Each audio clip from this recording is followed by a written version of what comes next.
nimewaiteni hapa baada ya kuona kwenye taarifa kwamba uwanja wa CCM Kirumba umefungiwa na wananchi wa mkoa wa Mwanza wamepata mshtuko ni kwa nini uwanja wa CCM Kirumba umefungiwa.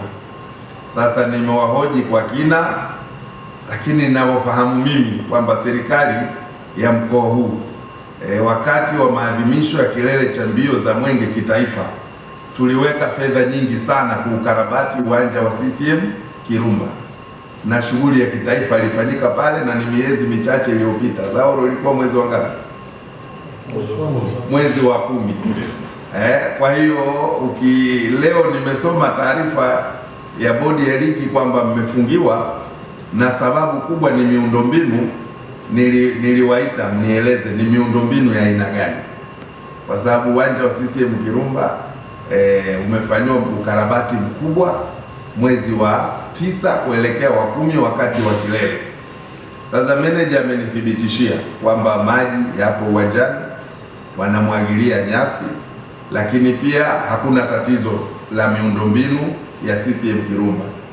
Nimemuuliza meneja mbele yenu hapa kwamba je, walikuja hao bodi ya ligi kuja kufanya ukaguzi ili wajiridhishe kwamba uwanja wa CCM Kirumba una tatizo?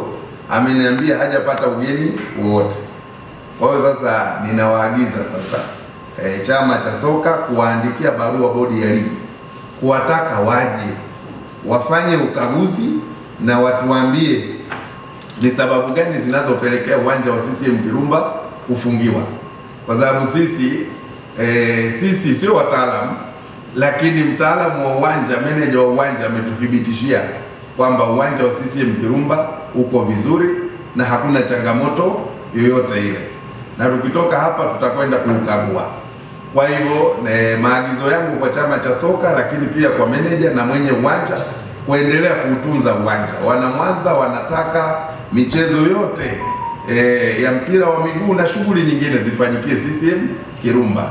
Kwa hiyo swala la kufungiwa kwa uwanja na mamlaka, tunaitaka hiyo mamlaka kupitia kwenu chama cha soka cha mkoa wa Mwanza kuiandikia rasmi waje wafanye ukaguzi na watuambie tatizo la uwanja ni lipi. Ukiambiwa tu barua nimeiona hapa ni jumla jamala kwamba kuna shida ya miundombinu. Miundombinu gani? Ya maji, ya pitch, miundombinu ya umeme, miundombinu ya namna gani? Kwa sababu kwa taarifa ni kwamba uwanja wetu umekarabatiwa ukarabati mkubwa sana, na kama changamoto ipo irekebisheni haraka, waiteni tena waje kufanya ukaguzi. Sisi hatupo tayari kuona uwanja wa CCM Kirumba unafanya nini, unafungiwa kwa sababu yoyote ile. Tunataka uwanja uendelee kufanya kazi.